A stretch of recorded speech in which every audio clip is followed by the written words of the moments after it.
Hey everyone, I hope you're doing well and staying safe during this time. If you're new here, welcome to the channel. Like I said, thank you so much for checking me out. If you haven't done so, please make sure to hit that subscribe button just right below the video. Cool, thank you so much. I really do appreciate it. And if you're returning, welcome back. Thanks again for your support. I truly do appreciate having you here. I want to start this video off with this tweet from Stephen Hubert because I believe it's going to go a long way in showing you guys how insane the SEC's case against Ripple really is.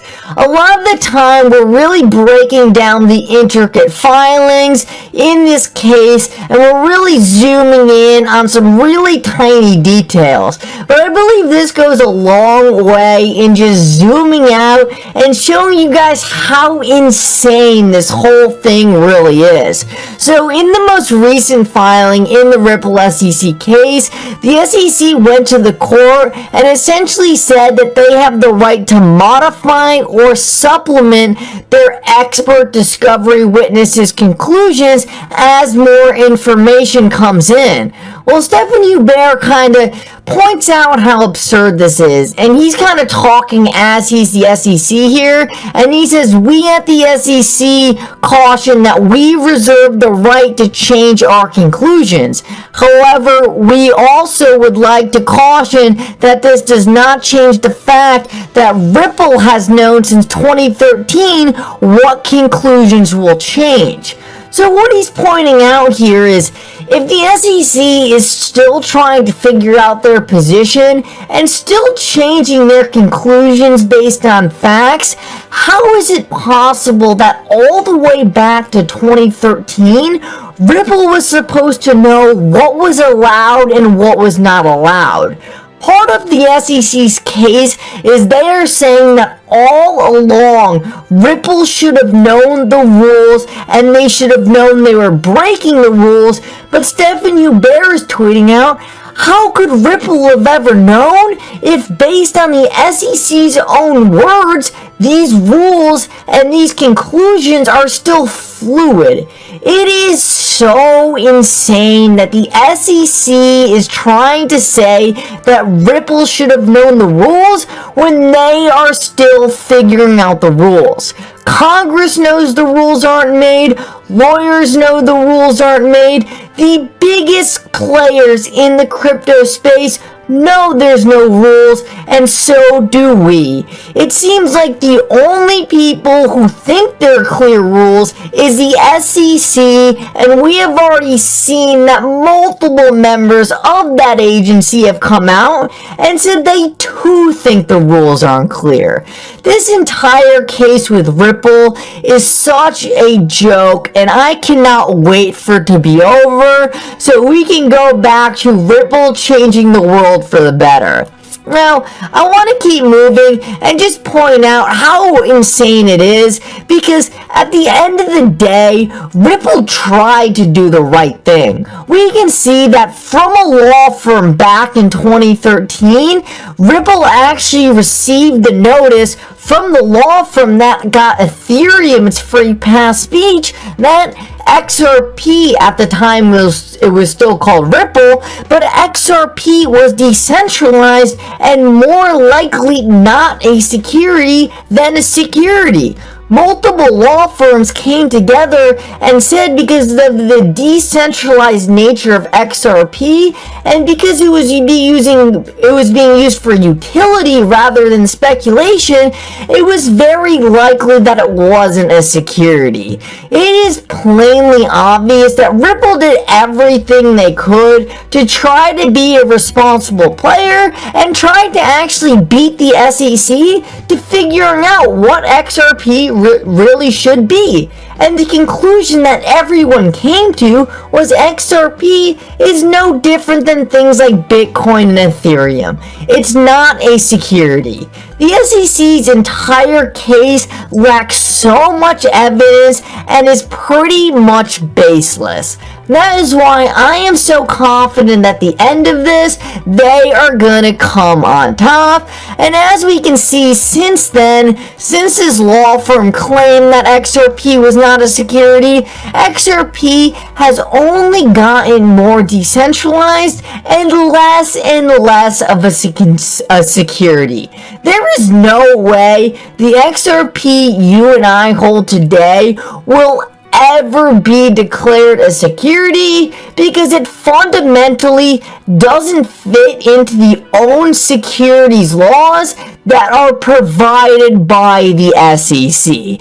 And as we can see right here, today's XRP, Ripple only owns about 4% of the validators on the XRPL, meaning that they hold so little control over the XRP ledger. If Ripple was to go away today, XRP would trade freely, and I don't even know what the SEC would do. If Ripple went away today, then who would XRP be a security of? Would the SEC just pick the next biggest player? It doesn't make any sense, and that's why we know the XRP you and I hold is never gonna be a security.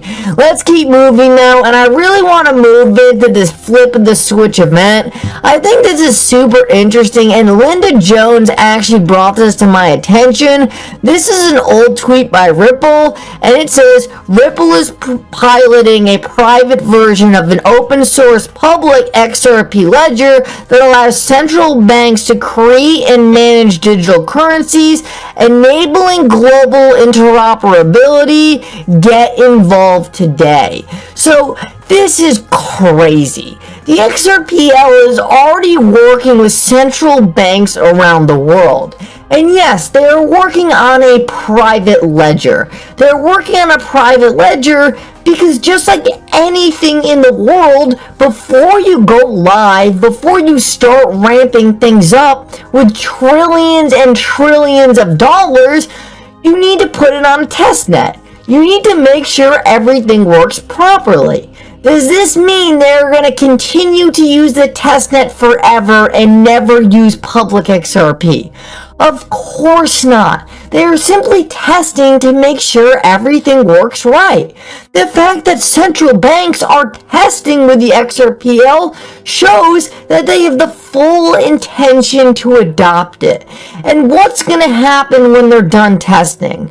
All the money, all the value is going to move over from the test nets onto the public networks.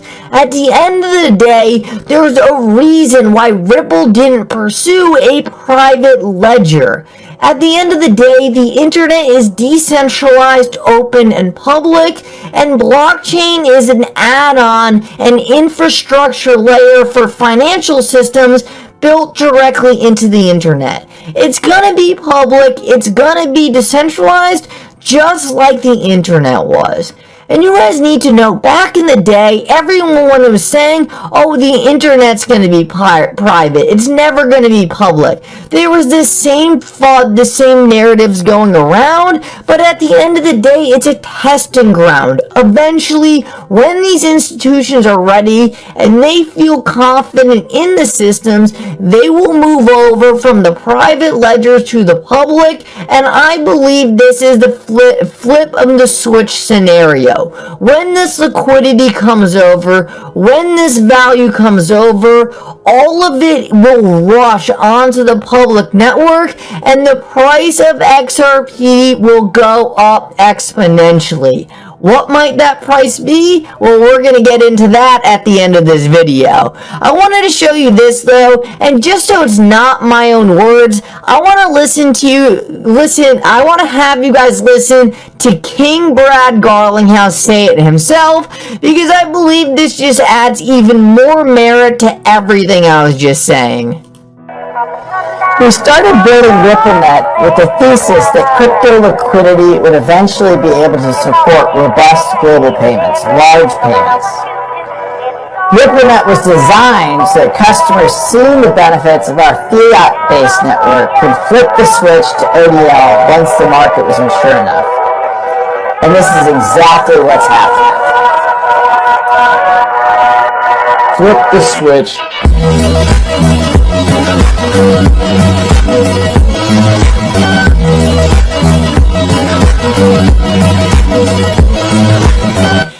Alright, obviously that had some humor to it, but is that not exactly what I was saying? There's a private ledger, they test the networks, and as soon as everyone's ready, as soon as everyone knows how everything works, they got all the pitfalls out of the way, they figured out what the value needs to be, what needs to go where. Once all the kinks are out of the system, they go live.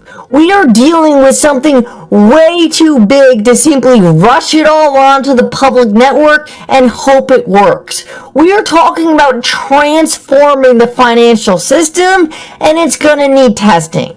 It's going to take longer than a lot of us want it to be. But at the end of the day, the fact that the central banks are already using the XRPL should be the most bullish thing that could ever happen to a blockchain system. Let's keep moving now, and this is actually something that I didn't know about and blew my mind. I could not believe it, and I think this actually went over a lot of people's heads, but when I break this down for you, this is just as big as the central banks, if not bigger. So I tweeted out, XRP continues to blow my mind the deeper I go. And my mind was just blown again. The head of digital assets at BlackRock worked with a board member of Ripple to create an XRP price calculator. You're watching a show. Hold on tight. Our lives will change forever. And why is this such a big deal? Well, BlackRock is the biggest custodians of assets in the entire world. They custodian about 1/3 of all the world's digital assets. So the fact that the head of digital assets at BlackRock directly worked with a Ripple board member to create an XRP price calculator probably shows that BlackRock, with all the money, with $10 trillion worth of assets, will likely be putting some percentage of that into XRP and likely Ripple the company. There is no doubt in my mind that if the head of digital assets who works at BlackRock went out of their way to work with board members of Ripple to create a device that calculates the exact theoretical price of XRP, that they likely have some interest in what XRP might be valued one day. So does that make me believe that BlackRock will one day, or maybe they already do, hold XRP? Of course they're gonna. XRP is a game-changing digital asset. And if the head of digital assets at BlackRock is already talking about XRP and creating a price calculator for XRP, there's no doubt in my mind BlackRock's going to be very involved in XRP. And what does this calculator spit out a price of XRP? What does this calculator say the value of XRP is going to be? Well, that's just going to even further blow your mind. If you guys want to check this out, it's unbankedfreedom.com/calc/. And if you go to this tweet right here and scroll around, you'll find some links. It's right on my Twitter. But in this calculator, there's a whole bunch of different categories for what you can fill in. Total estimate daily transactions. I'm just going to leave it on what the board member of Ripple and what BlackRock came across on their own. I don't think, even though I'm an XRP enthusiast, I'm a digital asset enthusiast, I don't really think I have the right to really mess with any calculations done by a board member of Ripple or the head of digital assets at BlackRock. So I'm just gonna let this calculator do its thing. We're gonna go with all the preset values and see what price of XRP spits out. And oh, I ruined the surprise. That kind of sucked, but whatever. Value of XRP, $1,632.